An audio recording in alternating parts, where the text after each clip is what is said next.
Hello again, everyone. It's another story time by Lady Garland. This one takes me back to my childhood. I was always very creative. I remember that I wanted to act, sing, dance, cook, bake. Everything that had to do with being creative is how I was built. It was built inside of me to be a creator. And I remember being able to be myself and shine bright like a diamond. And I noticed around me that other people were seemingly, I didn't have the words for it at the time, but intimidated by that and did their best to point out something about me that was considered negative to make me feel bad about myself. I was made fun of for being extremely feminine, being that I was labeled as male at birth. Being extremely feminine was an oddity, especially in the 70s. I was born in 1975. But I remember as I got older, I promised myself that I would be the best at everything I did, so that when anyone had something to say about how I walked or how I talked, that I would be like, is that all you got? Because I'm great at this, I'm great at that, I'm good at this, I'm amazing at that. Like, that's all you got? And that's how I got through it. By being the best at all the things that I had control over. I didn't have any control over my voice. I had no control over how I moved and my femininity and the grace that I was born with. I remember in junior high school, I decided that I wasn't going to join the chorus. I wasn't going to be in choir. I wanted to take home ec. I said, I'm going to do that instead. It's funny how the universe or God will move you to exactly where you need to be. Because there was a young boy in class who was always challenging me with singing. He was in chorus. And one day he decided, let's take this to the chorus room to my chorus teacher and actually have a competition. And I said, okay. So I remember singing 2 songs, but one of them was Somewhere Over the Rainbow. And it was a rendition that a young Black girl did on Star Search years ago. At the end of that song, there was a super high note that I loved. I turned my back and faced the wall because I was embarrassed to sing or face to face with the teacher. But when I turned around, I remember she was like, needless to say, I sang first and then the guy sang. I ended up leaving. But she moved me out of home ec into chorus. And I never had to audition for any of the parts whenever we had concerts. She already had the part picked out for me. Here's the funny part. I was talked about, ridiculed. I think I'm all that. And I didn't even ask to be in chorus. She literally just took me out of home ec and said, you're going to be in chorus. So all throughout my younger years, at church, people were I hate to use the word jealous or whatever. I don't know really what it was. I'll let you determine what that is because I don't know what it was. But all I knew was I wasn't trying to steal anybody's light. I was only trying to be in my own spotlight. But the detriment to all that was I ended up dimming my light for others. Ooh, chokes me up a little bit. Because not only did I recognize my own gifts, but I believed that that I was not better than anyone else. I believed everyone had their own gifts too.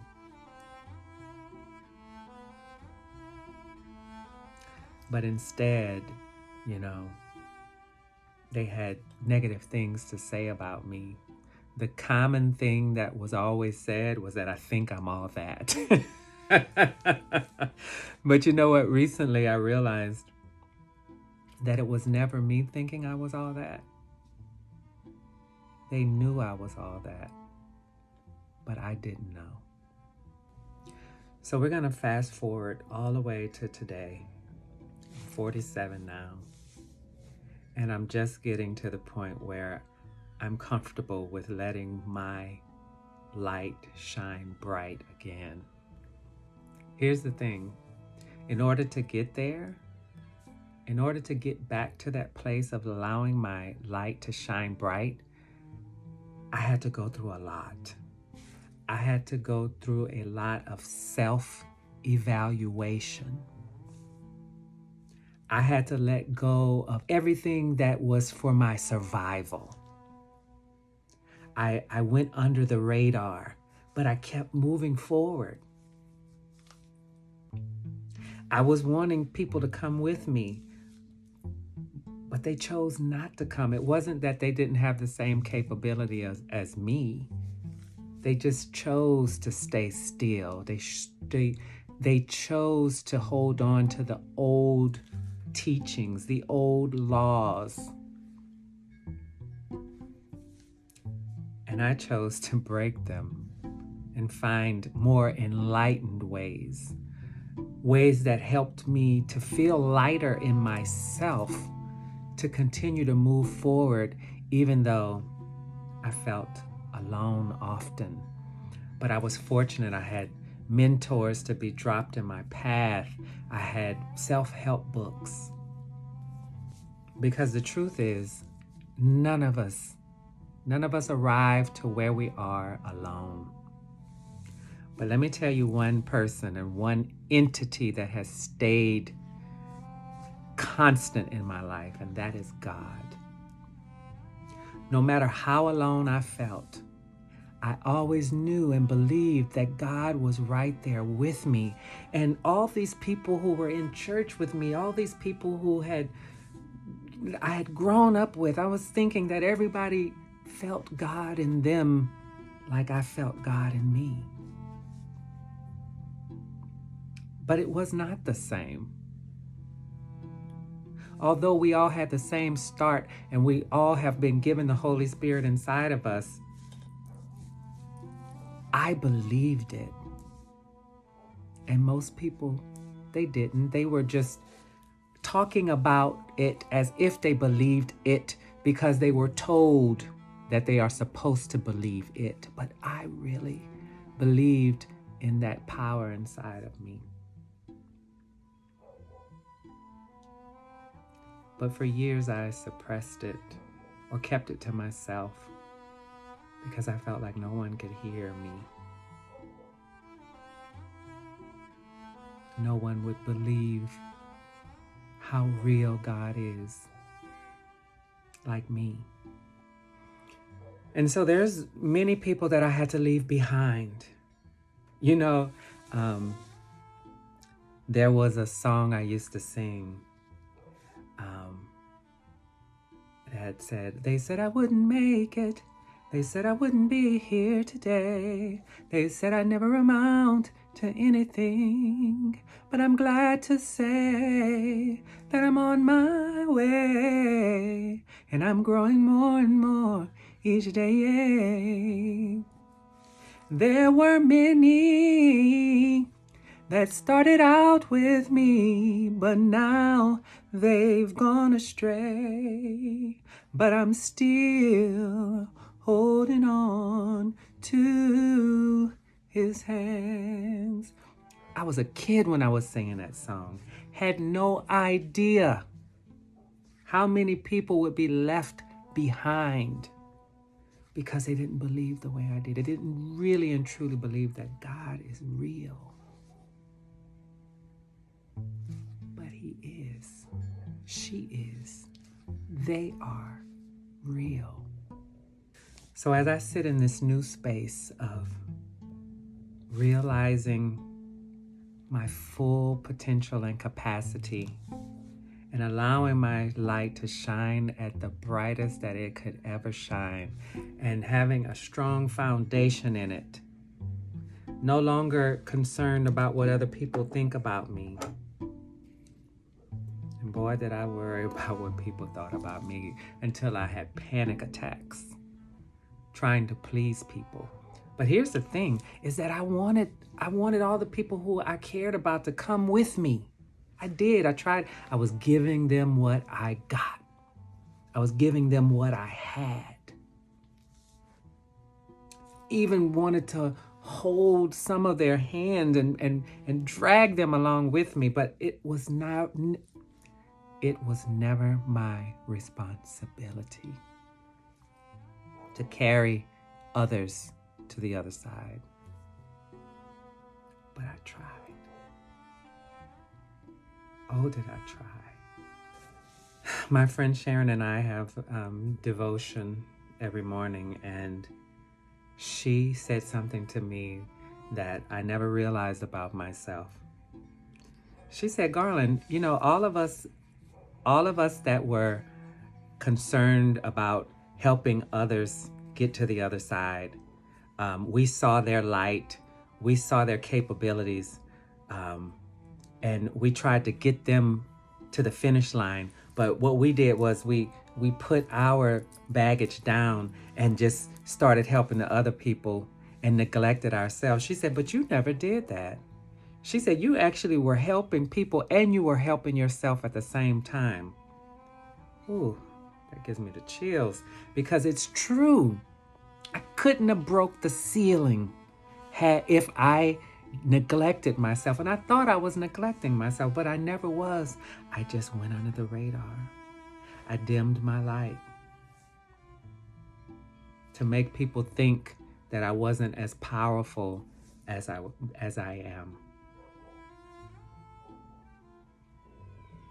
I was remembering who I am the whole time until I got to this place where I know who I am. I got it. Thank you, friend, for reminding me of that, of helping me remember that I have not only looked out for others, but I was looking out for myself. And I still look out for others. I still see the greatness in other people, and I will still give the information. But today I know that I can't make you use it. I can't make you see it through. I can't hold your hand through it. I'll never stop wanting to, because that's just who I am. So this is a new beginning for me, flourishing in my light and in my knowing of who I am and where I came from and all my brilliance and all my greatness. This next chapter of my life will be the best ever. I told my friend, I said, I'm so glad that you are on the bandwagon with this, of moving forward, of being a better version of yourself. This is why I get up every morning and I call you, or you call me, and we have our devotion. Because I don't want to see any more bodies left behind. I want some people to come with me to the promised land. And with that said, I'm going to read you something by Marianne Williamson. Maybe some of you know it, and maybe some of you, this will help you along your journey. It is our light, not our darkness, that most frightens us. Our deepest fear is not that we are inadequate. Our deepest fear is that we are powerful beyond measure. It is our light, not our darkness, that most frightens us. We ask ourselves, who am I to be brilliant, gorgeous, talented, and fabulous? Actually, who are you not to be? You are a child of God. Your playing small does not serve the world. There's nothing enlightened about shrinking so that other people won't feel insecure around you. We were born to make manifest the glory of God that is within us. It's not just in some of us, it's in everyone. And as we let our light shine, we unconsciously give other people permission to do the same. As we are liberated from our own fear, our presence automatically liberates others. Take that, go, and be great.